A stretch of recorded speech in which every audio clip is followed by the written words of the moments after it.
I am interviewing Monica Swanson about retail. Okay, let's see. First question. So you've worked in retail for about almost 20 years now. Well, 18, almost 19 years. Yeah. All right.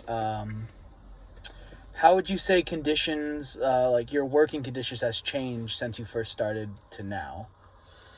Working conditions? Yeah.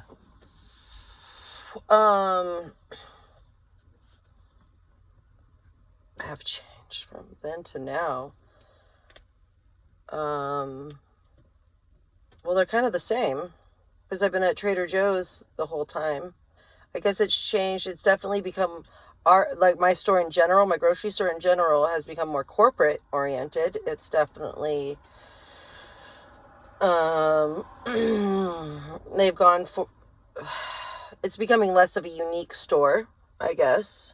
More corporate. The stores tend to have gotten more streamlined. As far as like my work conditions, well, okay, there is a difference. So when I first started working there, they would schedule part-time workers 10-hour shifts, and they wouldn't schedule you breaks. You could take a break if you wanted or not. Of course, that was all illegal, and now they can't schedule you over 8 hours, and they have to make sure they schedule you breaks.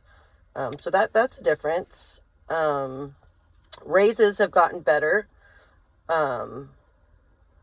We get 2 raises a year, and when I first began, it was definitely a biased system, where in the beginning, when I first started working there, when you came up for your review, they had told me that you could get up to 50 cents, right, for each review. When in actuality, you could get up to $1, $2, $3. It just depended on if the manager liked you or not. And it came out that our store, in particular, amongst some other stores, were doing really fraudulent practices like nepotism, like giving their friends and relatives bigger raises than other people. I got a 10-cent raise once, and I was told it was because I was pregnant, which at the time I should have, taken that to HR or whatnot, but I didn't, because I was young. But yeah, so things have changed. They've gotten better, I think. Although there are stores who have started to unionize in the United States now for Trader Joe's. I think there's one in particular that now is union, which of course Trader Joe's is very upset about. But okay. All right. What do you think about the current generation not wanting to work in like these like the service industry as much as it was? Do you think there was like a big problem when like all that happened, or like why do you think caused this? Well, I think I don't know. I mean, I work with a lot of young kids. They come in and they get jobs at 16, so I'm not, in my particular job, I don't see a lack of young kids wanting to work. I guess what I would say is maybe there's, I don't know if they have more options. I don't know what the deal is. I do notice that there does, and I don't know, this could be my age, and I know every generation likes to blame the younger generation for things, but maybe it's, I guess there are some stereotypical millennial behaviors I do notice at work in some of my coworkers. Like having to be praised for doing their job. If you're scheduled to do a particular job and you finish early, they don't look for different tasks. It's like, no, you have to keep working. Like, just because you finished a task in 30 minutes and they gave you an hour to do it doesn't mean now you get to sit around and look at your phone. And I don't know if maybe there's a work ethic issue there, or I don't know. I don't know what to say about that. But I also kind of thought that when there are all these help wanted signs, and I talked to kids who were looking for jobs, and they said, I went to the store that had the help wanted sign. I didn't get a phone call back. I went to this store with the help. I heard a lot of stories of kids going in and applying for jobs and never getting a call back. So in my mind, that makes me think, let's act like we're hiring, but we're going to be saving more money, making more profit by working the crew that we have now harder but paying less salaries. Does that make sense? So I almost think it's maybe not as much as the kids don't want to work as much as the employers don't really want to hire them. All right. Let's see. What other questions could I ask about the service industry in general? Okay, here's one.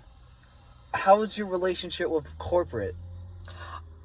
I mean, I don't know. I don't have any.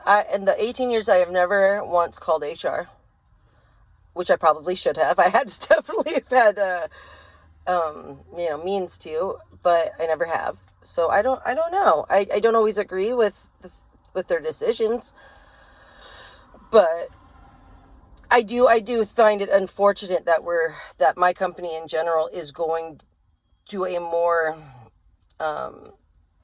stereotypical corporate model. That's what it seems like. It seems like the trend over the last 18 years of that it is going to more of that stereotypical, everything looks the same. Everybody has to, all the stores have to pretty much run exactly the same way. Where originally it was a unique neighborhood grocery store, so each store was very unique from each other. And now they're all kind of the same.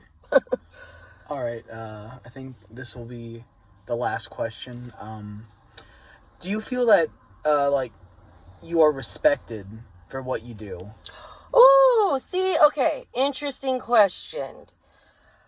I don't think that grocery workers, service industry workers, do get a whole lot of respect for what they do, even though it is an essential job, and a necessary job. But I definitely felt a difference during COVID when all of a sudden we became essential workers and we had to work.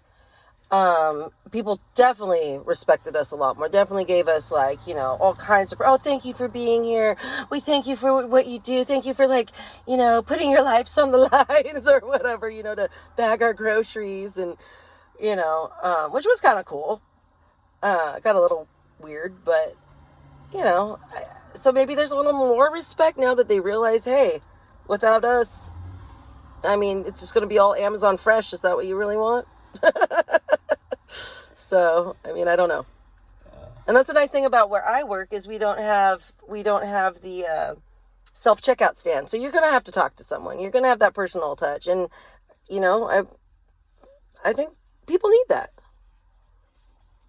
Even if there's a lot of people who come to the grocery store and that's the only interaction they have with another human being that whole week, like older people, whatever, and yeah, we do have an essential, important job. Yeah. All right, one smaller question. This will be the real last question. How do I phrase this? If there was just a mass walkout of just every essential service industry job, everyone was just done with that and they just left, how do you think the economy would handle that? Well, I think if we were doing that on a mass level to change things, it would be huge. It would actually, I think, cause the powers that be to understand how important we are, how much power we have. It would show us as the little people how much power we actually hold when we put into action those types of things. When we're okay, you don't want to pay us or whatever it is, whatever the issue is, and we're saying, no, we're going to stop all labor. That's amazing. That's power right there. I don't think in this country we realize what kind of power the worker actually holds. I think that would be amazing. That would be huge. I mean, yeah, the economy would suffer for a minute or two, but hopefully that would be the catalyst for change, I don't know. I think that would be an amazing thing, but I think everybody's so scared to do such a thing because they still need a job when they come back, when corporations and jobs can easily fire someone for like standing up for themselves, standing up for their rights, standing up for whatever it is, they can easily get fired. So I think that's another reason why we don't see that in this country, because you do see this in other countries. You see other countries totally having labor stoppages to protest against, certain laws or whatnot, and here you just don't see it on the same level. Maybe it's because we're a huge massive country, but I think mostly it's because of fear of retaliation from our employers, mostly. All right, then. Thank you, Mom. You're welcome. I love you. This interview. I hope I gave you enough to work with. I'm long-winded. No, I think you did. We got 5 good questions in. Okay. All right. End of the first interview.